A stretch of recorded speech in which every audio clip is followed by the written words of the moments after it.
Good morning. My name is Mark Chalmers, and I'm President and CEO of Energy Fuels. And our story is different than anybody else's story when it comes to producing of critical minerals, which going back 5 years or so ago, people weren't paying a lot of attention to it, but they certainly are now. Our company, typically you invest in a uranium company or a rare earths company or a vanadium company. With our company, you get an investment in all three of those. I may be making some forward-looking statements at the back of the presentation. Now this is a little bit busy, and I'll go into detail, but Energy Fuels has a long history as a uranium producer. That's been our core business for decades. I've been doing it since the 70s. Rare earths we entered into a couple years ago, and we're making better progress, quicker, faster than anybody else in all of the Americas right now in the rare earth front. Vanadium is kind of a boutique metal that we produced over a number of decades, and it is used mainly for steel hardening, but it's getting increasing use for vanadium flow batteries. Medical isotopes. Now, one thing I want to say is that everything that Energy Fuels produces in terms of elements have one common denominator, and that is radioactivity. So even though we have a number of these things on this first slide, I just want to emphasize that the reason we can process those is because we can handle the radioactivity in the products that we actually process. And that is the secret to our distinct advantage as a company. And then at the bottom, we have substantial financial strength. End of the last year, we had over $143 million of cash. But if you add cash and working capital, but if you add current uranium, vanadium prices, and some of the equities we have, it's closer to $200 million. Everybody in the extractive industries has to focus on ESG. Everybody has to. I'll be doing a panel at 5 o'clock on this very topic. We submitted our first sustainability report just a little over a year ago. In December 2020, we set up a foundation recently in San Juan County, Utah, where we've donated $1 million into that foundation, and we've committed 1% of our revenues going forward for use in the local communities, particularly focused on tribal and indigenous initiatives. Our footprint is large. It goes all the way from Wyoming down to Texas. We have 3 fully permitted, constructed, operable production facilities. 2 of them are in situ recovery. One of them is the White Mesa Mill that's in southern Utah near Four Corners. You can see the in situ recovery facilities in the green stars in Wyoming and Texas, and the White Mesa Mill is the blue star, and we have a number of satellite deposits around these projects. Nuclear energy provides about 20% of the energy in the electricity in the United States, and it is on a renaissance here with a focus on reducing carbon emissions and baseload energy.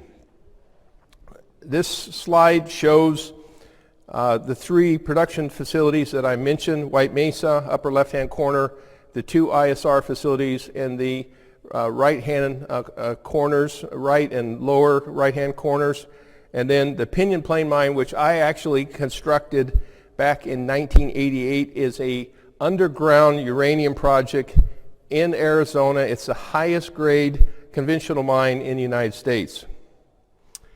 This slide, this picture tells 1,000 words. Energy Fuels has a long history of producing uranium.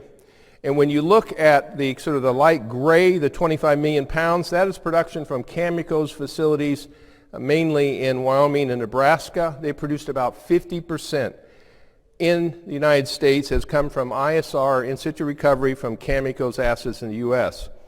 Second to that is Energy Fuels. That's a dark blue, and a combination of ISR, conventional, and the recycling we do, what we call alternate feed. But between Energy Fuels and Cameco, 2 companies have produced over 85% of the uranium produced over the last 15 years. We think that speaks volumes. Where do we fit in the pecking order? We trade as a uranium stock. People are not recognizing us as a rare earth producer or a vanadium producer. So when you look at our peer group, Energy Fuels is kind of in the middle of the pack. The focus on uranium and nuclear has back on the map, particularly with the disruptions and the war in Ukraine, and the focus on de-emphasizing dependence on Russia. So we're in the middle of the pack with the uranium producers, but I want to note that when you look at those little green ticks that all have uranium, they all have a green tick. None of them have the ability to produce rare earths. None of them have the ability to produce vanadium, another critical element. None of them are looking at producing medical isotopes, and none of them have the ability to do recycling. Why uranium and rare earths fit perfectly together is the best quality rare earths contain radionuclides, primarily uranium and thorium, and we can monetize uranium, and we plan to monetize the thorium in due course. So it is a natural fit for us. With the focus on electric vehicles, electrification, reducing carbon emissions, rare earths and uranium are really two exciting places to be in this today's world. Our focus on the rare earths is the monazite sands that come from heavy mineral sands operations around the world. Is mined currently. We currently have an arrangement with Chemours in Florida and Georgia, providing us with monazite material. It's very high grade. Typically, the rare earth monazite sand that comes to the mill is between 50 to 60% total rare earths. That has a basket value, recoverable basket value of around $30,000 per ton. It also has superior distributions when it comes to the rare earth elements, mainly the NdPr, which is used in the high efficiency electric motors used in electric vehicles and wind generators, and also the heavies. So our focus is on monazite, and this is a story that is going to get increasing emergence over the next 12 months or so for our company. White Mesa can process monazite right now. Matter of fact, it is processing monazite right now. We announced we're getting into the rare earth business 2 years ago, and we're commercially producing rare earth carbonate right now, more advanced than any other company in the Americas. The mill is highly scalable. It's permitted to produce 720,000 tons of uranium ores per year. And even if we achieve our goals between 15 to 30,000 tons of monazite, it's about 2 to 4% of the capacity of the mill. So we have substantial ability to operate from there.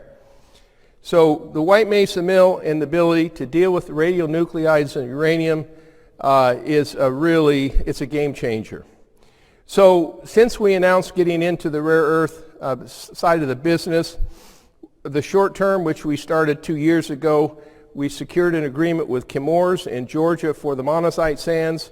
We are looking at monazite supplies around the world, and we are also currently processing the rare earth carbonate at the White Mesa mill, where we're extracting the uranium and the thorium. We're also doing the first stage of separation, was extracting the lanthanum, making a very high quality carbonate product that's going to Estonia right now, because there is no separation in the United States, and the U.S. is dependent on China, just like we're dependent on Russia when it comes to a lot of the the uranium products that come out of Russia.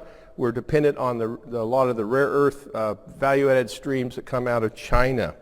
But we are focused on U.S.-centric production of rare earths with full integration in the next 2 or 3 years. We're advancing that very quickly, and we believe the United States of America needs critical element production, including uranium, vanadium, and the rare earth materials. So we're very excited about this. So this slide just sort of shows what we've done currently.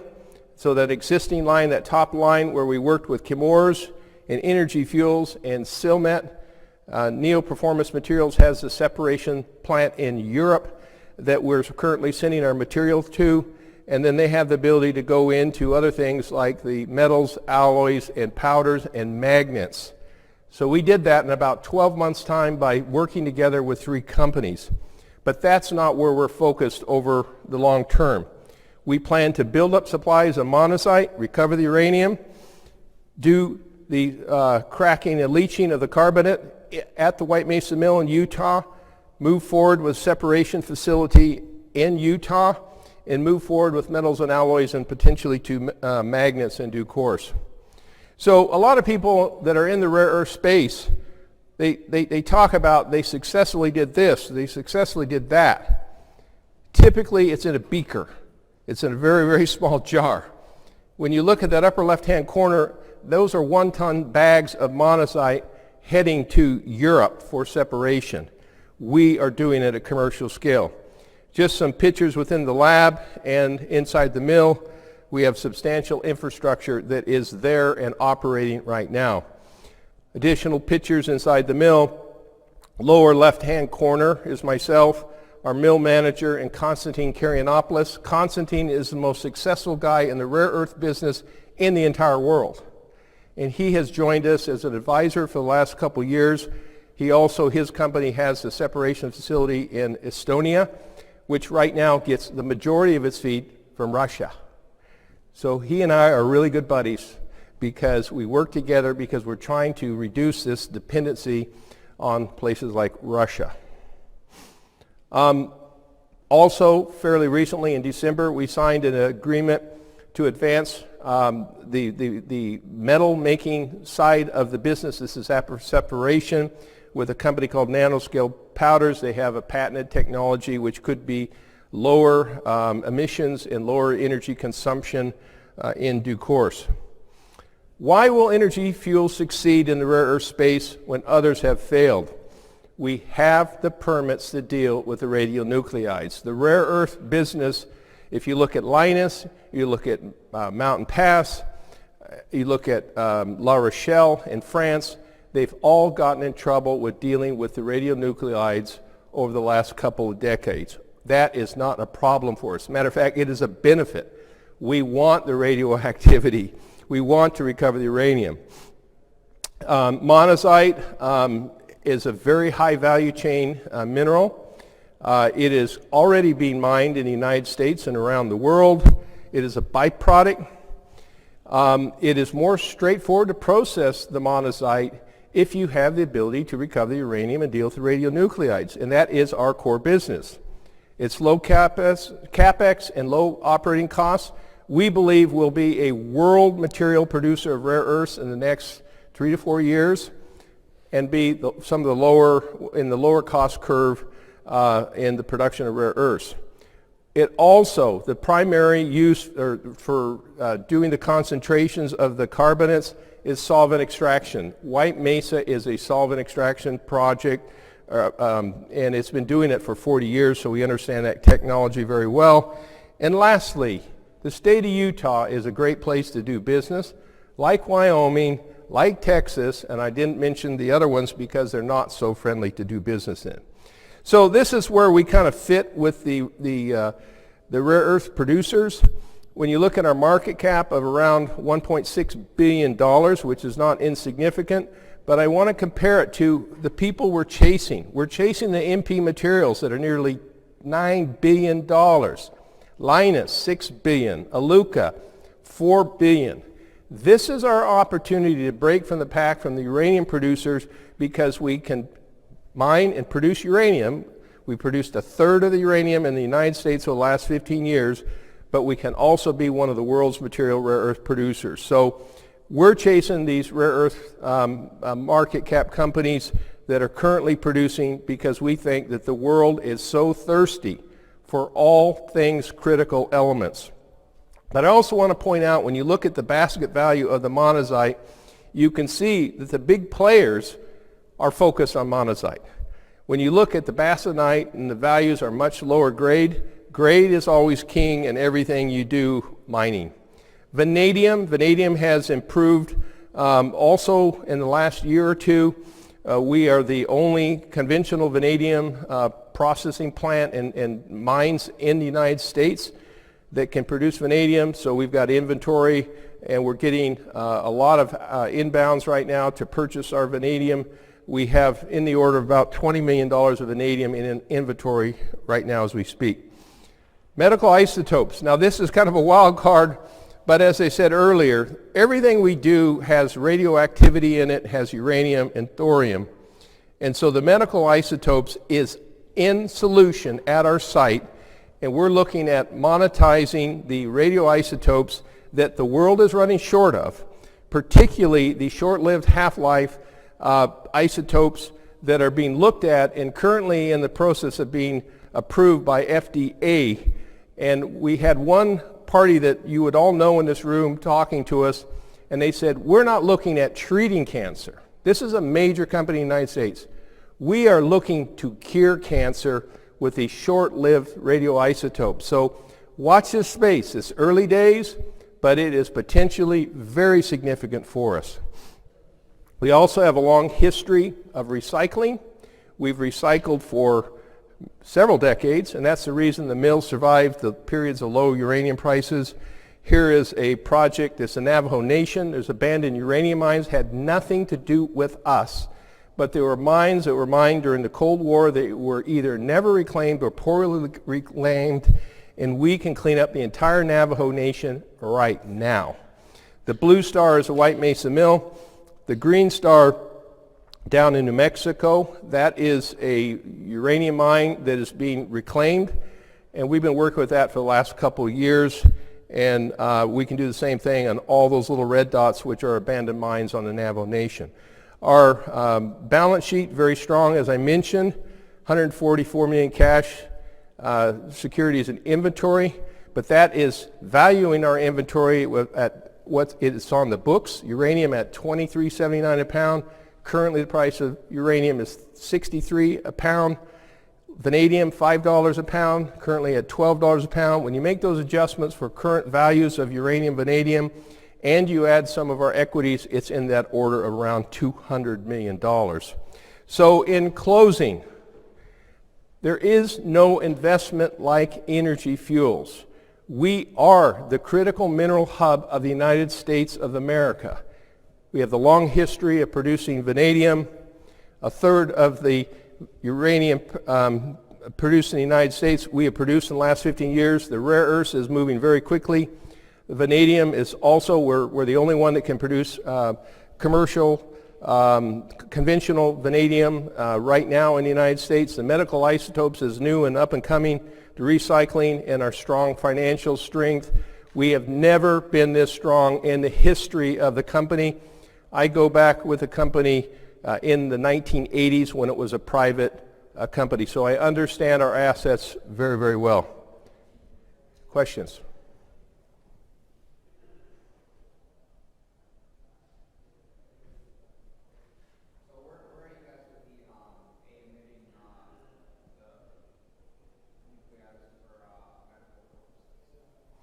Where are we looking at using it, or where?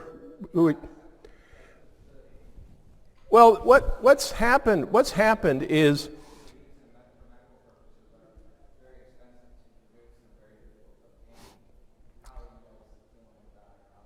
yeah, well, because we process the uranium ores, we process the rare earths, each of those sources have uranium and thorium and other radioactive substances in them. They're in solution. We had 2 or 3 companies come to us about 2 years ago and say there are these new treatments that are emerging, that they're looking for new sources of radioisotopes. A lot of the radioisotopes that people have been using over the last 4 or 5 decades have come from like the Department of Energy, and they're old. And as they get old, they half-life out, and the products aren't what they're looking for these new treatments. So what we're looking at doing is partnering with somebody in Big Pharma to provide a source of these isotopes that are fresh. Some of them only live for like 1 day or 1 week, and they have to be freshly produced in order for them to be used in the form that they're planning to use it in these new FDA trials. So watch this space, but we are currently talking to probably 5 or 6 companies that are very interested in a source of these isotopes. So I don't know if that answers your question, but they're looking for the sources. Yeah. Yeah, it's early days for us. It's early days for us, but we're excited about it, and we basically have, kind of a gigafactory of various isotopes in solution floating around.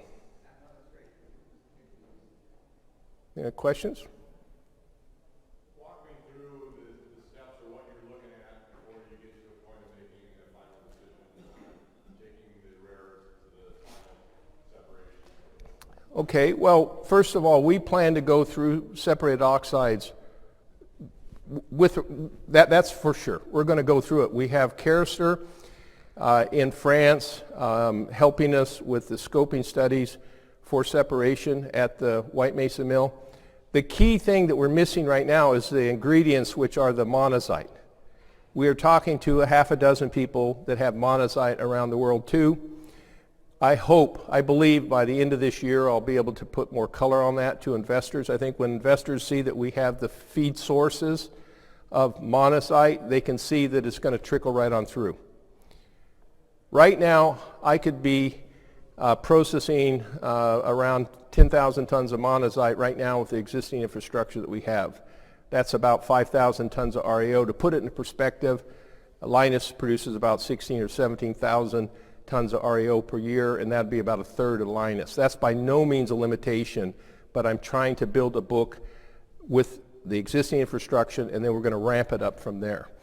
The Caresters has given us some ballpark estimates on building out 10,000 tons of REO separation between $90 and $130 million for 10,000 tons of REO.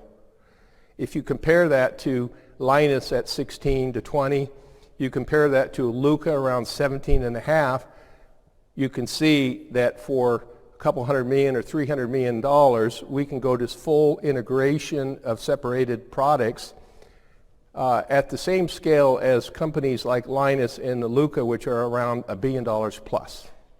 So the strike rate is very, very attractive. But we're going for full integration, and I think once I can show that we have the molecules lined up, it all falls into place and will be low capital costs, low operating costs, and we'll be recovering the uranium as well, and hopefully some radioisotopes. Other questions?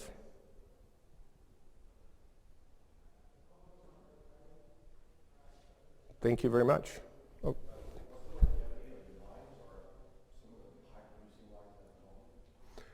We're working on restarts of our mines right now, the uranium mines.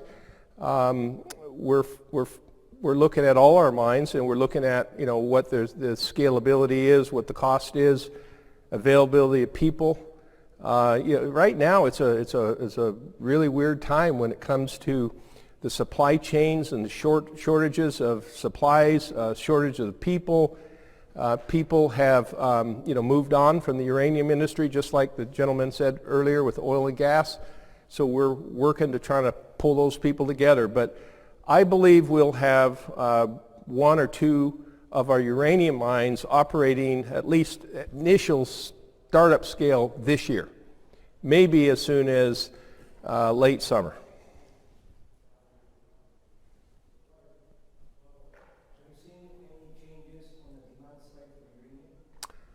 Yeah, from U.S. utilities, absolutely. The phone is ringing a lot. And I'm not at liberty to say where we are there, but I can say that the interest in doing business with companies that are producers in the United States has gone up a number of fold in the last couple months.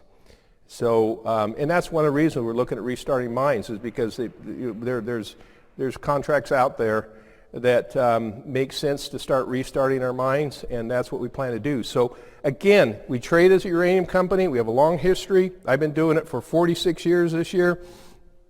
But the addition of the rare earths, there's no investment like Energy Fuels that covers all things critical elements.